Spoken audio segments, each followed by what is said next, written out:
From the opinion pages of the Wall Street Journal, this is Free Expression with Gerry Baker. Hello and welcome to the Free Expression podcast with me, Gerry Baker, from the Wall Street Journal editorial page. If you're not already a subscriber to Free Expression, please do sign up wherever you get your podcasts. This week, Russia. What exactly is going on there? Now, Winston Churchill famously described Russia as a riddle in a mystery wrapped inside an enigma. That description has probably never been more apt than it is right now. The abortive mutiny led by restaurateur turned gangster turned mercenary leader Yevgeny Prigozhin last weekend has raised more questions than answers about the condition of one of the world's most important nuclear powers, a nation at war, no less. The more we learn about the attempted putsch, the more curious it seems. What was the aim of the Wagner Group's leader? Was he trying to seize power for himself, or just force a change in Russia's military leadership?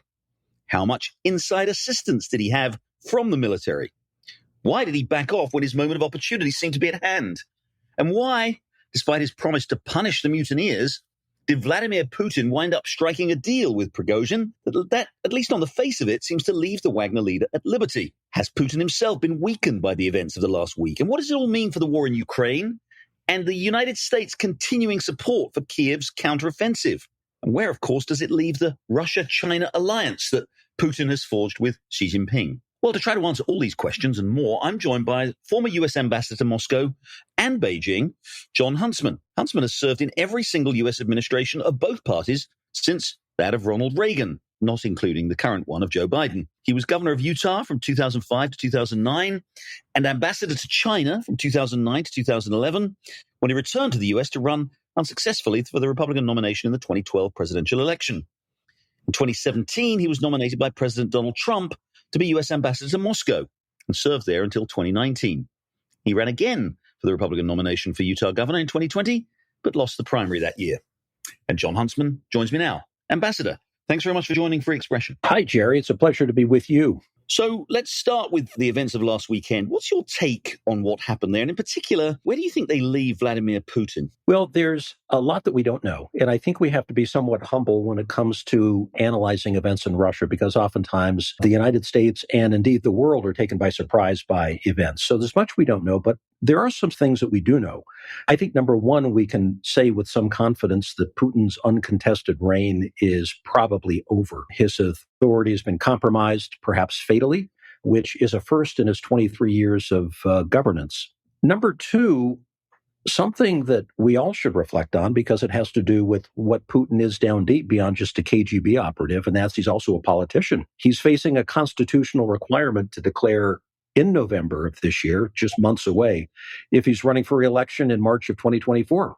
Well, now he's damaged goods. I can tell you, having been in Moscow during the election of 2018, when he last ran, he was soaring high. He achieved 77% of the ballot box. Of course, the elections are rigged, but he likes to give the sense that there's real competition. He's actually a pretty good politician. He's a good glad-hander. He knows how to give stuff away, free stuff away. He knows how to win votes. He knows how to lock down precincts. There's a much different background that he will face when he runs for re-election, if in fact he gets that far. And I think there's a big question mark regarding whether or not he actually gets that far.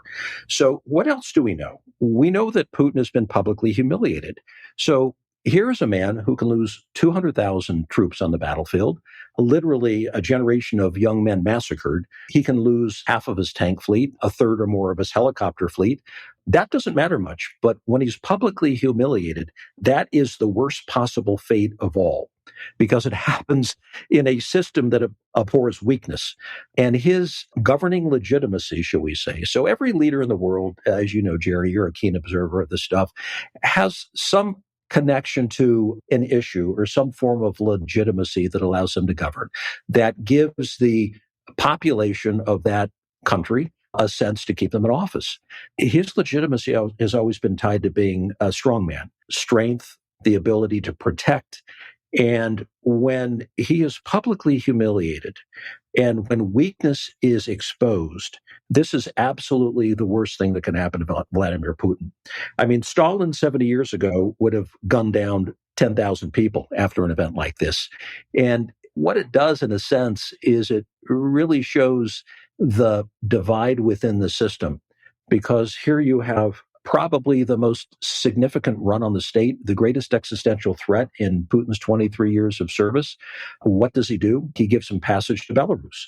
Meanwhile, you've got people languishing in prisons throughout the country for minor offenses against the state, for daring to take on Putin. So it really does out the hypocrisy in the system more generally. So fourth and finally, let me just say, I think the saga is by no means over, and Putin's future is not going to be decided in days, weeks, and even months ahead because he still controls the levers of power. He controls the state. He controls the security services. And last time I looked, the leading members of the Siloviki have been radio silent. There's nothing from Kov, from Naryshkin. There's nothing from the rest of the people who sit around the table with him, Patrushev, et cetera, et cetera. Everything is radio silent. But Putin doesn't forget and he doesn't forgive. And I'm guessing that Yevgeny Prigozhin's betrayal will be answered at some point. We don't know when, but I think it's safe to assume that it will happen. So bottom line for me, and I think for what maybe your listeners should be anticipating and thinking about, is what are we doing to prepare for a possible post-Putin Russia? And who might be part of that post-Putin Russia? And in fact, what is the West doing to have eyes on the rise of certain leaders that might begin to fill that vacuum? And it's been reported today that one of those people, in fact, I think you just mentioned him, one of the senior generals in the Russian military, Sergei Surovkin, was made aware of Prigozhin's plans to lead the mutiny against the military leadership. Again, it's uncertain whether he was kind of tipped off and maybe actually helped to lead the response to it, or whether in some way he was complicit in it. What does that tell you, do you think, about the state of the Russian military leadership, and in particular their relationship with Putin? You just said that Putin continues to have sort of an iron control over the Siloviki and over the top leaders in Russia. But does this indicate maybe cracks, not just obviously with Wagner and the mercenary group, but cracks perhaps in the Russian military itself in terms of their support for Putin? The very rise of Yevgeny Prigozhin would suggest that the Russian military, the Ministry of Defense, was not equipped to do everything that Putin wanted done. He needed his black bag full of additional tricks. And the only way he could do that was to stand up a standalone army, a movement that was led by somebody who he trusted completely, that could work the markets in Central Africa, Syria, Libya, wherever else he didn't want the regular military to go, a group that could transact business deals, for example, in Central Africa. So it could essentially become a money-making enterprise. And I think as the Wagner Group grew up, and as its influence became more prominent within the Kremlin, there became a deep divide between the Wagner leadership, namely Prigozhin, and the leadership of the defense ministry, namely Sergei Shoigu and Valery Gerasimov, who's the top man in uniform in the Russian military. He's the head of the Joint Staff. And I think that has only grown worse over time. And that takes us to the Battle of Bakhmut, which we've all been reading about and following the last few months. Bloody, grinding, World War I-like trench warfare, where Prigozhin, amazingly enough, took to social media and started criticizing by name some of these leaders within the Ministry of Defense, saying that the support wasn't sufficient, that they were largely incompetent, that there wasn't a strategy that made any sense at all. So he rose in power. And as I was watching this, in a sense, I thought that he was doing some of Putin's bidding. So Putin has a group around him. They are oftentimes at each other's throats. That's something that isn't known. So what also has been exposed, Gerry, is a little window into the Putin system, into the way his national security team works, or to the extent to which they are highly dysfunctional, which I think we are seeing today. So you have high corruption, you have levels of incompetency within the national security establishment, largely because Putin does not want any rivals at all. He puts people in a singular position without broadening their portfolio because he doesn't want their power to grow. In the case of Prigozhin, this is the first example that I can remember where he's given a leash to a player in his national security team. In this case, somebody who is not the usual type who sits around that decision-making table. If you look at Prigozhin's background, he's quite unusual in terms of his rise. But he was able to amass power. People knew that Putin had his back. And I think that irritated the leadership of the Ministry of Defense, which was only exacerbated during the months and months of failed efforts in Ukraine. And all of a sudden it comes to a head. And Prigozhin felt clearly that he had enough support, maybe even within the Siloviki, that he could launch a movement from Rostov down in the south of Russia, close to Ukraine. I mean, this shows the kind of tenacity and courage and maybe in the end ineptitude that Prigozhin had. He actually thought that he could ramble up to Moscow and take Sergei Shoigu, the defense ministry, and Valery Gerasimov, round them up and kill them, which is what he had pledged to do. So all of this was out via social media for the world to see. I mean, there were various episodes that he made public, amazing as it was, because no one in Putin's inner circle had ever done anything like it. Well, we saw what happened in the last couple of days, ultimately. You've just laid out the strength that Prigozhin had and the way he was able to lead his mercenaries in this, what looks like this mutiny. We all watched events over the weekend. We all watched the defenses of Moscow being prepared. And then we all watched as on Saturday evening, Moscow time, it kind of all suddenly de-escalated. There was a deal, apparently, between Putin and Prigozhin, mediated by Lukashenko of Belarus. Given the advantages he had and given his objectives, why do you think Prigozhin backed down in the way that he seemed to have done? Well, I think there was a deal cut that probably sweetened the pot. So at the end of the day, I think a lot of it is dollars and cents for the people around Putin. They've all become enormously wealthy. They all have special contracts with the government. They've all taken former state-owned enterprises, which subsequently have gone private, and they become billionaires. And Prigozhin is part of that group. So are they in it for nationalistic purposes? Well, of course they are. All of these people are highly nationalistic. But are they in it for money as well? So I'm guessing, as I thought through this, that A, his life was saved. B, the charges were dropped, apparently, although I haven't seen any follow-on to that. C, his top commanders were given exile. And D, there's probably a financial aspect to this that we don't quite yet understand. So from Putin's standpoint, he sees in Prigozhin a very dangerous man. It's better to have him in the tent than out of the tent. He knows too much. He has a following. He's a populist. And I think Putin, who has a very keen political sense, saw that Prigozhin was appealing to the rank and file within Russia with his populist messages. So saying things like to the heads of the Ministry of Defense, specifically Sergei Shoigu, your kids are off slathering themselves with high-priced cosmetics on Instagram. Meanwhile, the kids of most other Russian moms and dads are being slaughtered on the battlefield. So populist messaging within the heartland. Putin, with his very keen sense of grassroots politics, would have picked up on this and thought, nah, I've got to deal with this. If I kill him, there could be enormous political implications. And this gets back to what I said initially at the ballot box, March of 24. I may as well keep him in the tent because A, I can benefit from his strategic sense. And after all, we do have a relationship. He doesn't hate me as much as he hates the people at the Ministry of Defense. And B, there is a money-making enterprise that we're all part of.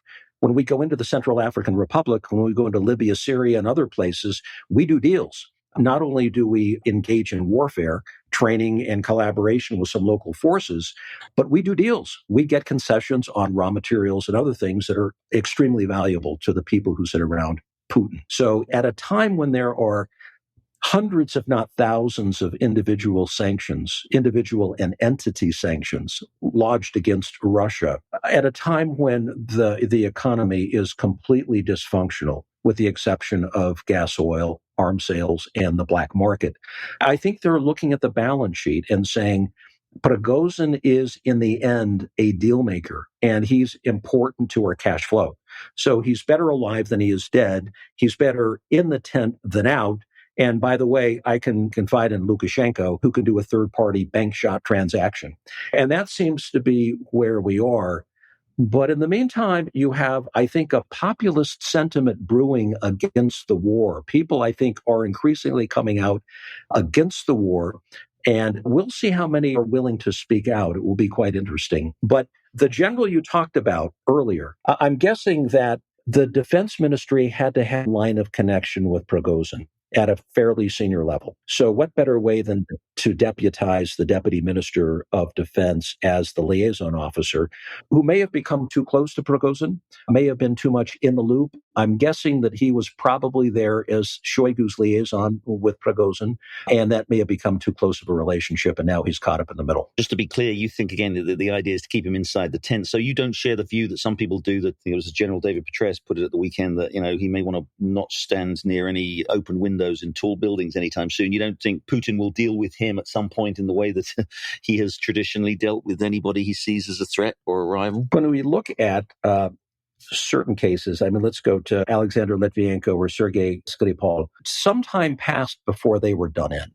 And if you look at most of the assassination cases, and I can think of 9 or 10 who were either strangled, poisoned, or shot, there were some years that transpired before they were actually done in. So I'm guessing Putin is probably weighing the political value of keeping Prigozhin around, and we've covered all the reasons why he's important to keep around. But in due course, I think he'll be done in, is my guess. What happens to the military leadership? There is obviously dissatisfaction with the performance in the war. It's been pretty awful. As the joke is, that we used to think Russia had the second most powerful military in the world. Now we know that it only has the second most powerful military in Ukraine. And, there does seem to be dissatisfaction. And Prigozhin, articulated it particularly clearly last weekend, articulated criticism of the war itself, but also the justification for the war, and actually denounced the justification for the war. Do you expect Putin to make significant changes in the military leadership or in other parts of the leadership of Russia as a result of what's now been so clearly exposed? I don't anticipate there being any personnel changes, largely because Putin has operated with the same team almost from the start. This goes back 23 years. And if you look at the backgrounds of Patrushev and Bortnikov, Naryshkin less so, they all go back to the same origin. That's the KGB, and many of them to St. Petersburg. So years and years of conditioning, years and years of being brought into the system, having their trustworthiness tested. So again, this is kind of a stress test again for Putin's team. My guess he doubles down on the people he's got around him. If he were to let Sergei Shoigu go at the defense ministry, it would be a public outing of the failure on his part of the war efforts, which again would play into Prigozhin's hands. So Putin is a very stubborn man. And I'm guessing that instead of changing some of the senior people around him, he probably begins a purge of sorts within the security services at a lower level, maybe even within the military at a lower level. Not the kind where, as Stalin would have done, you round up thousands of people and you put a bullet to the head. But I'm going to keep a sharp eye out for evidence of purges within the system, not at the top, because that's too visible, but purges within the mid-ranges of the security services and the military. It was actually, you answered my first question about where this leaves Putin. You said that you think, it's been revealed that he's no longer this sort of all-powerful, all-dominant figure, and that, in some ways we're sort of seeing, I'm paraphrasing now, but we're sort of seeing the beginning of the end. But you did say also you don't expect anything significant to happen in the next few weeks or months. So what kind of time frame do you think, and what should we be looking for in future in terms of, what happens to him? As you say, you've got the election next year, that presumably the result of that is not really in any doubt. But what's your expectation then about how long he survives and what happens? So let's just look at some angles of attack from the outside on Putin, the pressure that he's up against. So let's imagine continued failure within the Russia-Ukraine war context. Let's just imagine continued pressure within his own team, where he finds maybe that there are some pockets of disloyalty. Let's imagine a scenario where the Chinese begin to put pressure on him from the outside, as if to say, okay, we put forward a 12-point plan. Let's get to the negotiating table and stop the violence and the nonsense. I'm not sure the Chinese would go that far, but I do know that they are probably extremely concerned about where this could lead, and we can talk about the details of that later. And then let's imagine finally that the political reality of running for re-election, where you do have to declare in just a few months your intentions to run for re-election. Well, Putin, as I remember in the election of 2018, wants the coast clear. He wants the environment to be perfect. He wants to be able to release new videos of hypersonic weapons and nuclear torpedoes and missiles that are being directed to certain targets within the United States and the West. So if you look at all of those dashboard indicators, he's under enormous pressure. But at some point, the people of Russia are going to have a say in what is going on. I say that because it's not unusual for 25,000 people to show up in Pushkin Square in Moscow on a Sunday afternoon without a lot of forewarning. This happens. The security services do their best to keep it managed from getting out of hand. But I'm guessing the people of Russia are going to have a say at some point. I don't know when. I don't know how it's going to manifest itself. But things are so upside down with so much uncertainty around Putin that I'm guessing we're going to be hearing more from the voices of the people that could be quite unprecedented. We're going to take a short break there, but when we come back, I'll have more with Ambassador John Huntsman, who served as a U.S. ambassador to both Moscow and Beijing. We're talking obviously about the events in Russia. Stay with us. You're listening to Free Expression with Gerry Baker. Don't forget, you can listen to the latest episode anytime on your smart speaker. Just say, play the Opinion Free Expression podcast. Now, back to Gerry Baker. I'm back with John Huntsman, former U.S. ambassador to Moscow, and we're talking about events in Russia in the last week and what they all might mean, both for Russian politics internally, but also for the United States and the wider world. Let's talk about the war in Ukraine. What do you think happens there? We're obviously in the early stages, it seems, of this Ukrainian counteroffensive. Presumably, if these divisions that seem to have been exposed in Russia in the last week remain in any way, further weakens Russia's ability to respond and to defend itself against the counteroffensive, and to hold on to its positions in Ukraine. How do you see the war there unfolding over the next weeks and months? Well, when you're down to protecting Moscow and Engels Air Force Base, which is their most strategic bomber site, you know that the war is going in a very bad way for the Russians. The Ukrainians are going to need assets. They're going to need the ability to take out Russia's Air Force. My guess is Putin is looking at the assets that he has left. So he's also looking at the geography, and he's pretty much still stuck in Luhansk, Donetsk, a little bit south to Mariupol and Crimea. So all east of the Dnipro River. Much to his chagrin, because I'm guessing he would have thought he could draw a 50-yard line somewhere just from Kyiv right on south to the Black Sea. That has not happened. So in his calculation, he is saying, so what do I need for a victory? If I can't take a good chunk of the country like I hope to take, so he sent in 190,000 troops on day one. My guess is that he never expected to take the entire country, because you can't take Ukraine with 190,000 troops. So how many did the Nazis send in 1939 into Poland? 1.92 million troops. So I think all along his plan has been to say, okay, I already own 14 or 15% of the country. I'd like to up that to 25 or 30%, and thereby make it impossible for Ukraine to become a member of NATO, because it becomes difficult upon joining NATO when you have an unresolved border dispute. So here he is sitting with the real estate that he had going in, and he's saying, okay, I've got to at least end with that. What do I need to protect that and the few gains that I've been able to pick up here and there in light of the Ukrainian counteroffensive, which I think is going to be quite swift and quite successful? Well, he's got mines. He's got men. He has air assets. The air assets early in the war did not do well because the Ukrainians were appropriately equipped with the assets to be able to take them down. So it's incumbent upon the West to not turn a blind eye at this moment, because I think Putin is going to throw the garbage sink at the Ukrainian battlefield, not in the hopes of picking up a great deal more territory, but just with the ability to lock down the land he's already got.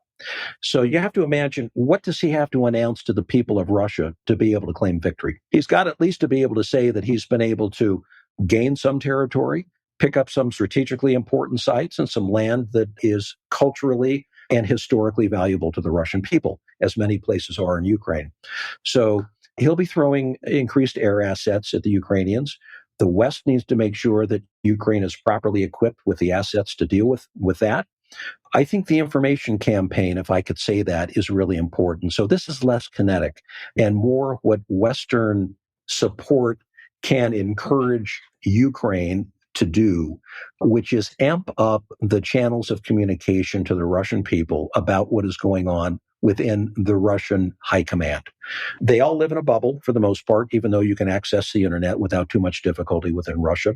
But I think the information piece is less appreciated than it should be, because I think that's the zone of attack, if you will, that gets to the hearts and minds of the Russian people.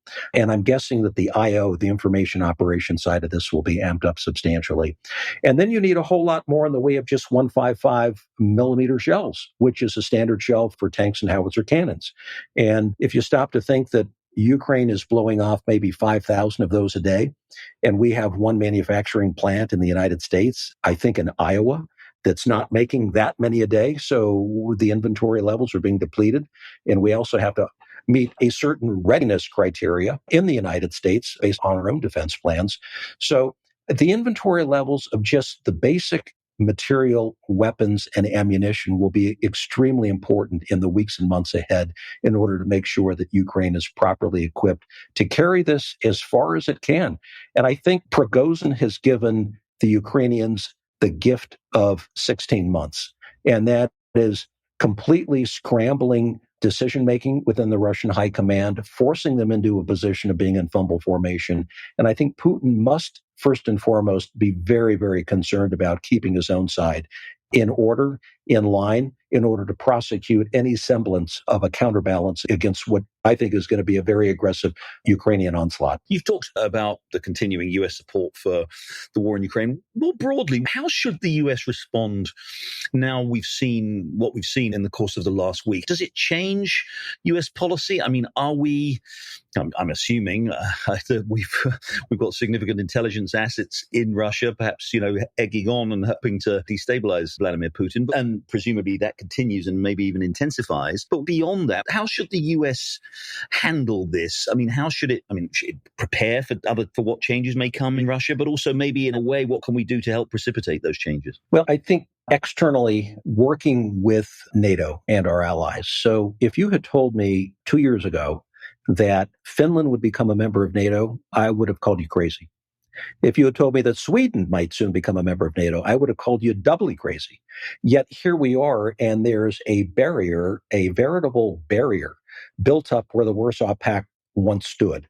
This has got to be Vladimir Putin's worst nightmare, that the geography on his doorstep that he constantly tries to destabilize is moving in a direction that is supportive of Western unity against Russia. So that's number one. That's the big picture. And then we kind of drill down a little bit and we say, okay, from an intelligence gathering standpoint, this has got to be a major boon in terms of picking up human assets.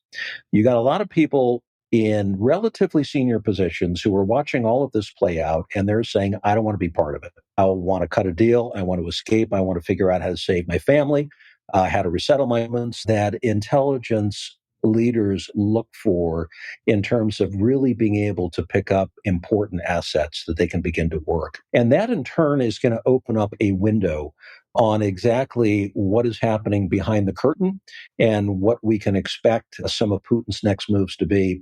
But third, I would say more broadly, we have not done a very good job in analyzing post-Putin Russia. I mean, I tried to do that with our team when I was in Moscow. We did a lot of analytical work, collection work on, okay, if Putin's hit by a bus, who's next? Well, the easy answer is always, it's the security services, it's Patrushev or Bortnikov, or maybe it's somebody in uniform. That's the easy answer. But I think it's way more complicated than that. And I think the people will demand maybe something different. They've been living in this terrifying bubble for 23 years under Putin. But we have not done a very good job in doing the work that needs to be done in collecting enough good information on what does a post-Putin world look like, who might be part of it, and do we have any lifelines out to them? Are we cultivating any relationships that might put us in a preferred position? Because, the Chinese are doing exactly that. The Chinese are anticipating their worst case scenario, which would be an implosion within the high command in Russia and complete chaos, because Russia has seen this before. And they're saying, okay, like North Korea, which is on our border, our worst case scenario there is a unified peninsula with 30,000 American troops and a government consolidated under the leadership of Seoul. So for the Chinese, that's a nightmare scenario. So they're willing to put up with a crazy man to forestall that scenario from playing out. Similarly, although it's not really talked about, the Chinese have huge concerns about what lies north of them. In fact, they've had multiple battles, as you know, along the Amur River Valley into the Tarim Basin. I take you back to the late 1960s, which is probably the closest that in the modern era we've come to nuclear war between Russia and China. over territory. So yes, there's been a kind of a recent temporary mutually convenient rapprochement, but down deep there is tremendous distrust between China and Russia. And for China, the worst case scenario is the country falls into pieces, warlords take over, and ultimately you have leaders over these territories who are not friendly and not controllable, and might even at the end of the day be friendly to the West. So although China doesn't talk about it, that's exactly what's going on in their mind, is a look at Russia. And for them, like with North Korea, dealing with a guy like Putin is better for them than the alternative, which is a collapse in the system. And that could very well be what we see, what we find. So my guess is that the Chinese are probably cultivating a next generation of leaders. They're out putting out their feelers, collecting information on who could be next and how do we have to ingratiate ourselves with these possible next key players in a post-Putin Russia. And finally, on China, Ambassador, what lessons do you think Xi Jinping is drawing, both obviously from the events of the last week, but more broadly, perhaps also from the rather unsuccessful war that Russia's been prosecuting in Ukraine? Does it, in your view, make the risk of China itself doing something aggressive vis-a-vis Taiwan, obviously, is what we're all focused on? You served in China too, so you know China well. How do you see the leadership in China assessing its relationship with Russia and what's happening there and what it will mean for China's immediate strategic ambitions? Well, we have to separate Taiwan, a place I've lived twice, going all the way back to martial law. I lived there once under martial law under Jiang Jingguo in the late 70s, and democracy was born in 1987, 1988, upon the death of Jiang Jingguo and the rise of Li Donghui. So I know Taiwan well, and I've lived on the China side as well, and I've watched that dynamic for decades. You have to differentiate the Taiwan equation in Putin's mind from the Russia equation. I think Xi Jinping sees Taiwan in a much different context than it does Russia. I think Taiwan for the Communist Party is a longer-term aspiration. Yes, they talk about it in highly militant and threatening ways because that's what the party does. And hardline elements, namely the military, expect that, particularly around party congresses, which, of course, we just concluded last year, the 20th Party Congress, and then more recently, this last March, the Lianghui. And we're going to hear it again for the Taiwan presidential elections coming up right around the corner in January. So my guess is that we're experiencing a lull right now, but the rhetoric around Taiwan is going to hit a high point probably between January and the inauguration of the new Taiwanese president, whoever that happens to be, sometime later spring. So the rhetoric's going to get hot, but my own sense is that Xi Jinping doesn't have any immediate aspiration to destroy a golden goose that is so important to his economy. He knows full well that it would destroy the Chinese economy, that all of the economic indicators that they keep their eyes on would turn upside down. In the case of Russia, I think it's a very uneasy dance he's doing with Putin because of the level of distrust. I think with Russia, he sees a rattlesnake around his ankle that has to be dealt with more immediately.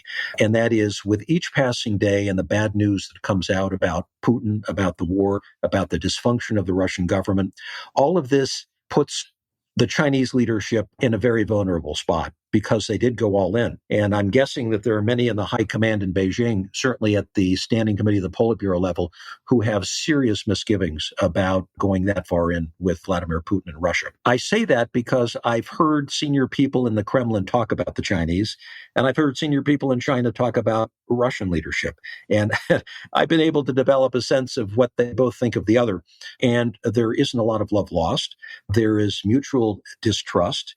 They've been given a moment of mutual convenience against the West that they are trying to exploit.